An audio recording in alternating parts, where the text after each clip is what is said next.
అనారోగ్య కారణాలతోనే రిజైన్ చేశాను అని చెప్పి ధన్ఖడ్ చెప్తూ ఉన్నారు. కానీ చాలా రాజకీయ కారణాలు ఉన్నాయి అనేది స్పష్టమవుతోంది. ఏమై ఉండొచ్చు సార్ ఆ కారణాలు? Is a victim of BJP politics, is a victim of BJP strategies. ఎందుకు విక్టిమ్ అంటే, అందుకే ఏదైనా అతి వినయం ధూర్త లక్షణం అని తెలుగులో సామెత ఉంది. బహుశా హిందీలో ఉన్నదో లేదో సామెత జగదీప్ ధన్ఖడ్ తెలిసినట్లేదు. ఆయన తెలుగు వచ్చి ఉంటే ఇంతదాకా తెచ్చుకునేటోడు కాదు. సో బీజేపీ ఒక దేశ ఉపరాష్ట్రపతి పదవిలో ఉండి చాలా డిగ్నిఫైడ్గా వ్యవహరించవచ్చు. పార్టిజాన్ ఎజెండా అంటారు, అంటే ఒక రాజకీయ పార్టీ ఎజెండాను అంతగా, అంత బహిరంగంగా, అంత అభ్యంతరకరంగా, అంత ప్రజాస్వామికంగా నెత్తిన వేసుకోవాల్సిన అవసరమే లేదు. ఇప్పుడు ఆయనకు ముందు వైస్ ప్రెసిడెంట్గా ఉన్న వెంకయ్య నాయుడు. సో ఆయన భారతీయ జనతా పార్టీ అగ్రనాయకుడు, BJP vice president, Akhil Bharatiya Vidyarthi Parishad కాలం నుంచి ఆర్ఎస్ఎస్ రాజకీయాల్లో పెరిగిన నాయకుడు. జగదీప్ ధన్ఖడ్ బీజేపీ నాయకుడే, కానీ ఆయన దిగుమతి చేసుకున్న నాయకుడు. ఇది ఇంపార్టెంట్ లీడర్. ఆయన జనతా దళ్లో ఉండే, కాంగ్రెస్లో ఉండే, ఈనాడు ఒరిజినల్ సంఘ్ పరివార్ కాదు. ఒరిజినల్ సంఘ్ పరివార్కు చెందిన వెంకయ్య నాయుడే ఎంత హుందాగా ఉపరాష్ట్రపతి పదవిని చేపట్టాడు. ఒక్కరోజైనా ఆయన ప్రతిపక్షం విమర్శించిందా? దేశ చరిత్రలోనే ఒక ఉపరాష్ట్రపతిని అభిశంసిస్తూ ప్రతిపక్షం తీర్మానం తెచ్చేదాకా తీసుకొచ్చుకున్నాడు. ఎందుకు? అధికారంలో ఉన్న వారిని మెప్పించడానికి, ప్రధానమంత్రి నరేంద్ర మోడీని సంతృప్తిపరచడానికి అవుట్ ఆఫ్ ద వే వెళ్ళి తన కాన్స్టిట్యూషనల్ ఆఫీస్ డీసెన్సీ డెకోరంను కూడా తాకట్టు పెట్టి జగదీప్ ధన్ఖడ్ బిహేవ్ చేశాడు. అంత బిహేవ్ చేసిన ఆయనకు లభించింది ఏంటి? లాస్ట్కు మెడబట్టి బయటికి గెంటించింది బీజేపీ. ఎందుకు? తెలుగు సామెత అతి వినయం ధూర్త లక్షణం. సో జరిగింది అదే. ఇక్కడ కూడా ఏం జరిగింది? అతి వినయాన్ని ప్రదర్శిస్తూ వచ్చారు. సాధారణంగా రాజకీయ పార్టీ అంత అతి వినయాన్ని ప్రదర్శించే నాయకుడు, ఒక ఉపరాష్ట్రపతిని సడన్గా కాస్తంత అవిధేయత ప్రకటించినా భరించలేదు. ఎందుకంటే ఇప్పటిదాకా అతి వినయం ఉన్నాడు. సడన్గా కాస్తంత, మొదటి నుంచి అవిధేయత ఉంటే అడ్జస్ట్ అవుతారు, ఇమ్యూనిటీ పెరుగుతుంది. కానీ పూర్తి అతి వినయం ప్రదర్శించిన వ్యక్తి ఒక్కసారి అవిధేయతలాగా ప్రవర్తిస్తే రాజకీయ పార్టీ ఊరుకుంటుందా? జరిగింది అదే. బీజేపీ పొలిటికల్ నరేటివ్కు విక్టిమ్, బీజేపీ పాలిటిక్స్కు, బీజేపీ స్ట్రాటజీస్కు విక్టిమ్ అని ఎందుకంటున్నానంటే, ఒకటి బీజేపీ ఆలోచన ఏముండే అంటే, ఈ రెండు సభలలోనూ అధికార పార్టీ చొరవ మేరకు అన్ని పార్టీలను కలుపుకొని యశ్వంత్ వర్మ అనే జడ్జిను అభిశంసించే కార్యక్రమాన్ని చేపట్టాలని. యశ్వంత్ వర్మ ఎవరు? ఆయన ఇంట్లో ఫైర్ యాక్సిడెంట్ జరిగితే వందల కోట్ల రూపాయల నోట్ల కట్టలు కాలినవి దొరికినవి. అంటే ఆయన ఇంట్లో 100 కోట్ల నోట్ల కట్టలు కనిపించాయి. దీనిపైన సుప్రీంకోర్టు కమిటీ వేసి, ఆ కమిటీ ఆయన నేరస్తుడు అని గుర్తించింది. తర్వాత ప్రభుత్వం ఇప్పుడు న్యాయ వ్యవస్థలో అవినీతి పైన తాము పోరాటం జరుపుతున్నట్లుగా ఒక పొలిటికల్ నరేటివ్ బిల్డ్ చేయదలుచుకుంది. అంటే న్యాయ వ్యవస్థలో అవినీతి పైన, కరప్షన్ జ్యుడిషియరీ పైన తమ లీడర్షిప్లోనే పోరాటం నడవాలని అధికార పార్టీ కోరుకుంది. సహజం కదా. అధికారం ఉండి పార్లమెంట్లో అభిశంసన జడ్జిని చేయాలంటే రూలింగ్ పార్టీ మద్దతు లేకుండా సాధ్యం కాదు.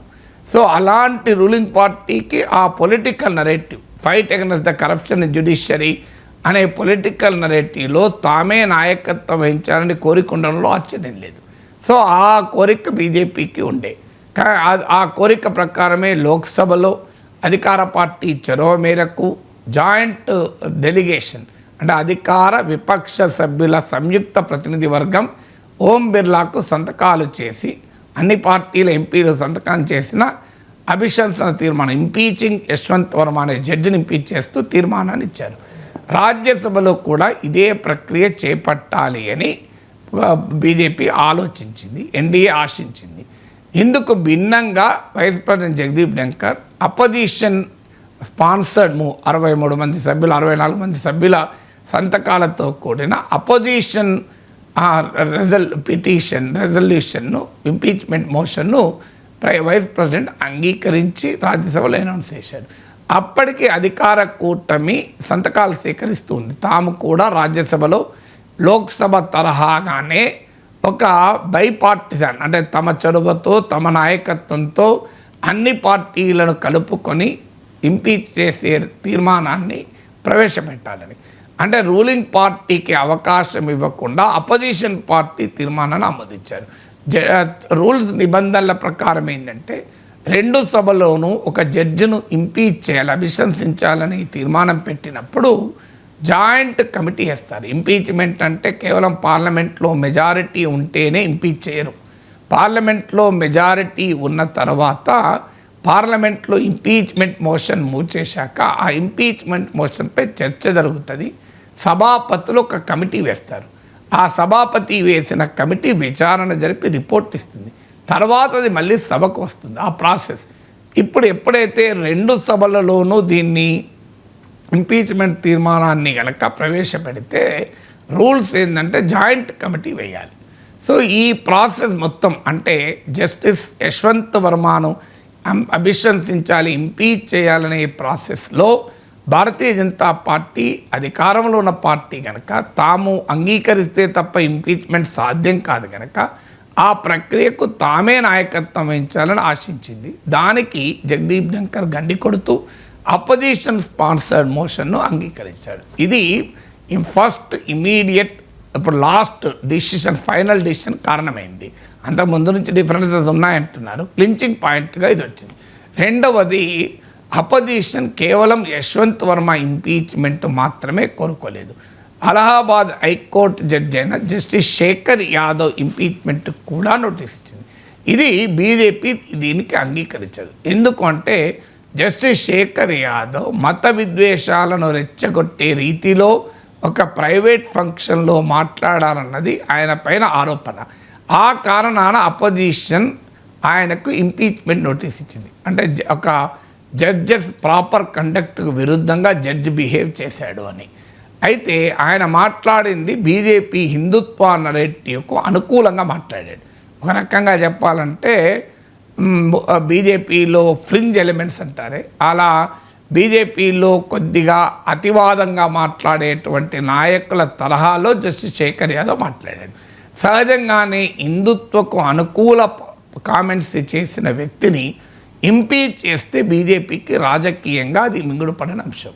సో అందువల్ల జగదీప్ ధంకర్ ఏంటంటే ఈ జస్టిస్ శేఖర్ యాదవ్ పైన అపోజిషన్ స్పాన్సర్ చేసిన మోషన్ను కూడా అంగీకరిస్తున్నాడు అనేది బీజేపీకి ఉన్న అభ్యంతరం. సో ఇది రెండవది కూడా. మొదటిదోమో కరప్షన్ జ్యుడిషియరీ పైన తామే నాయకత్వంలో తమ నాయకత్వంలో పోరాటం జరుగుతుంది అనే నరేటివ్కు గండి కొట్టాడు జగదీప్ ధంకర్. బీజేపీ అనుకూల కామెంట్స్, బీజేపీ పాలిటిక్స్కి అనుకూల కామెంట్స్ చేసిన ఆయన పైన ఇంపీచ్మెంట్కి అపోజిషన్ ప్రయత్నిస్తుంటే వైస్ ప్రెసిడెంట్ హోదాలో కూర్చొని సహకరించాడు. ఆ రకంగా బీజేపీ నరేటివ్కు ఎగనెస్ట్గా బీజేపీ నరేటివ్ను దెబ్బ కొట్టడానికి ప్రతిపక్షం చేస్తున్న ప్రయత్నాలకు సహకరించాడన్నది ఆయన పైన రెండవ ఆర్గ్యుమెంట్. ఇక మూడవది బీహార్లో ఎన్నికలు ఉన్నాయి. నితీష్ కుమార్ ముఖ్యమంత్రిగా ఇక ఆయన నాయకత్వంలో ఎన్నికలకు పోతామని చెప్పిన ఎన్నికల తర్వాత భారతీయ జనతా పార్టీ ముఖ్యమంత్రి ఉండాలని బీజేపీ కోరుకుంటుంది. బీహార్ పాలిటిక్స్ను మనం జాగ్రత్తగా పరిశీలిస్తే లాస్ట్ 1.5 డికేడ్స్లో ఒకప్పుడు జేడీయూ వద్ద మేజర్ పార్ట్నర్. ఇప్పుడు రూలింగ్ ఎన్డీఏ బీహార్ ఎన్డీఏలో జేడీయూ మేజర్ పార్ట్నర్ కాదు, బీజేపీ మేజర్ పార్ట్నర్. ఇది మహారాష్ట్రలో కూడా అలాగే జరిగింది. మొదట్లో బీజేపీ శివసేన అలయన్స్లో Shiv Sena was major partner, BJP was minor partner. ఆ తర్వాత క్రమంలో బీజేపీ మేజర్ పార్ట్నర్ అయింది, మైనర్ పార్ట్నర్గా శివసేన మారింది. అప్పుడు ఉద్ధవ్ ఠాక్రే ముఖ్యమంత్రి పదవి అడిగితే బీజేపీ ఇవ్వకపోవడం వల్ల ఎన్డీఏ నుంచి శివసేన బయటికి వెళ్ళిపోయింది. ఇటీవల కూడా 2024 తర్వాత జరిగిన ఎన్నికల్లో కూడా పార్లమెంట్ ఎన్నికల తర్వాత జరిగిన అసెంబ్లీ ఎన్నికల్లో కూడా మీకు ఏక్నాథ్ షిండే నాయకత్వంలో ఎన్నికలకు పోయాం కనుక ముఖ్యమంత్రి పదవి తనకే కావాలని ఏక్నాథ్ షిండే అడిగితే బీజేపీ అంగీకరించలేదు. ఏక్నాథ్ షిండే అలిగాడు, మధ్యలో ఒకరోజు హాస్పిటల్ చేరాడు. 1,00,000 కార్యక్రమాలు నడిచాక BJP stood firm. Devendra Fadnavis BJP నాయకుడే ముఖ్యమంత్రి అయ్యారు. ఏక్నాథ్ షిండే ఉప ముఖ్యమంత్రిగా ఇష్టం లేకపోయినా అంగీకరించాల్సి వచ్చింది. అందువల్ల మహారాష్ట్ర పరిణామాలు చూస్తే క్లియర్గా అర్థమవుతున్నది ఏంటంటే బీహార్లో ఈసారి ఎన్నికలయ్యాక జేడీయూకు ముఖ్యమంత్రి పదవి ఇవ్వరు అని. అందులో నితీష్ కుమార్ ఆరోగ్యం కూడా అదే రకంగా ఉంది. సో అందువల్ల నితీష్ కుమార్ను వైస్ ప్రెసిడెంట్ చేయాలి, లేదంటే జేడీయూకు ముఖ్యమంత్రి పదవి బీహార్లో తీసుకుంటున్నారు కనుక జేడీయూ నాయకుడిని ఉపరాష్ట్రపతి చేయాలి మిత్రపక్షానికని.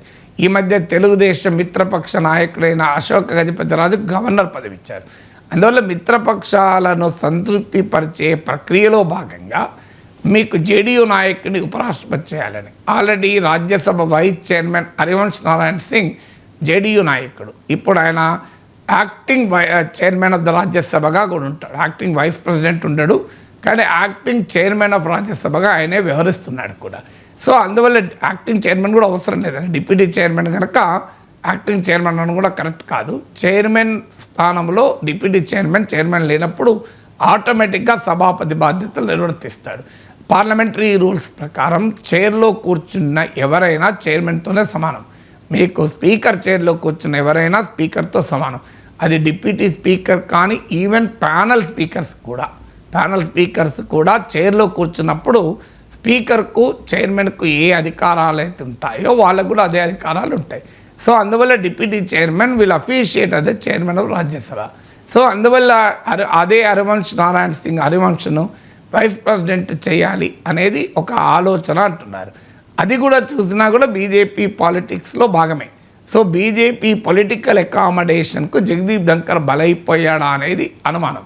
సో ఇలా వివిధ కారణాలతో పాటు బీజేపీకి లేదు జ్యుడిషియరీ పైన కిరణ్ రిజిజు అటాక్ చేస్తున్నారు, బీజేపీ నాయకులు కూడా మాట్లాడుతున్నారు. కానీ జగదీప్ ధంకర్ కాస్త ఓవర్ డోస్ అయిందని కూడా మీకు మెడిసిన్లో సూత్రం, డోస్ అయితే అది చికిత్స చేస్తుంది, ఓవర్ డోస్ అయితే చంపేస్తుంది. సో ఎక్కడైనా మెడిసిన్లో ప్రిన్సిపల్ నిద్ర మాత్ర డాక్టర్ ఇచ్చిన ప్రిస్క్రిప్షన్ ప్రకారం తీసుకుంటే నిద్ర వస్తుంది. ఒకవేళ దాని ప్రిస్క్రిప్షన్ దాటిని ఇష్టమంత్రి తీసుకుంటే శాశ్వత నిద్రలోకి జారుకుంటారు. రాజకీయాల్లో కూడా అంతే. బీజేపీకి అనుకూల డోస్లో మాట్లాడితే జగదీప్ ధంకర్కు రక్షణ ఉండేది, కానీ ఆయన ఓవర్ డోస్ మార్చాడు, దాంతో పదవి కూడా కోల్పోయాడు. సో అందువల్ల క్లియర్గా Jagdeep Dhankhar is a victim of BJP politics and BJP strategies.